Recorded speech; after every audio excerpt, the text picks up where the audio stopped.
India team அந்த team வந்து கரெக்டா இருந்துச்சா அந்த மேட்சுக்கு இல்ல அந்த ஸ்குவாடே வந்து கரெக்டா இருந்துச்சா அப்படின்றத வந்து நம்ம பாத்துடலாம். எஸ், ஸ்டார்டிங்ல எடுக்கிறப்போ அந்த ஸ்குவாட் பெர்ஃபெக்ட்டா தாங்க இருந்துச்சு. பட் அன்பார்ச்சுனேட்லி அவங்களுக்கு என்னன்னா வந்து செகண்ட் மேட்ச்ல ஷிகர் தவனுக்கு ஒரு இன்ஜுரி வருது. அந்த இன்ஜுரியும் தாண்டி இன்ஜுரி தாண்டி செஞ்சுரி அடிச்சாரு. பட் அவர் தவன் போனதுக்கு அப்புறம் இவங்க என்ன பண்றாங்க, கேஎல் ராகுல தூக்கி ஓப்பனிங் போடுறாங்க. இத்தனை மேட்சஸா, அதாவது அப்போ வரைக்கும் டாப் 4 வந்து ஃபிக்ஸ்டா இருந்துச்சு. கேஎல் ராகுல் அவரோட ரோல் சூப்பரா பண்ணிட்டு இருந்தாரு. இன்ஃபேக்ட் நம்ம ஃபர்ஸ்ட் மேட்ச்ல சவுத் ஆப்பிரிக்கா அகைன்ஸ்டா கூட ரோஹித் சர்மா செஞ்சுரி அடிச்சிருப்பாரு. அந்த மேட்ச்ல கேஎல் ராகுல் நம்பர் 4ல வந்து நல்ல ஸ்டாண்ட் கொடுத்திருப்பாரு ரோஹித்துக்கு. நம்பர் 4 ஸ்லாட்ல இருந்த ராகுல் தூக்கி ஓப்பனிங் போட்டதுனால இங்க நம்பர் 4 ஸ்லாட் வந்து இப்போ ஓப்பன் ஆச்சு. இப்போ இதுக்கு நம்ம பண்ண சைனிங், இதுக்கு நம்ம பண்ண ரிப்ளேஸ்மெண்ட் பிளேயர், இதை பத்தி நம்ம நிறைய அந்த டைம்ல வந்து பயங்கரமா பேசப்பட்ட ஒரு விஷயம்.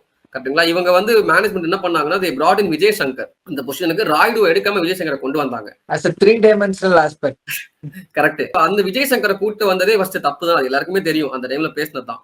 ராய்டுவையே கூட்டு வந்திருக்கணும்ன்றதுக்கு இன்னொரு ரீசன் வந்து ராய்டுவோட ஃபார்ம் அந்த டைம்ல வந்து நல்லாவே இருந்துச்சு. ஓடிஐல மோர் தென் 50 வச்சிருந்தாரு. அது மட்டும் இல்லாம 2014ல ராய்டு ஆடி இருக்காரு இங்கிலாந்துல ஓடிஐ. அவர் வந்து அப்போ வந்து ஐ திங்க் ஒரே மேட்ச் தான் அவுட் ஆனது. 250 அடிச்சிருக்காரு.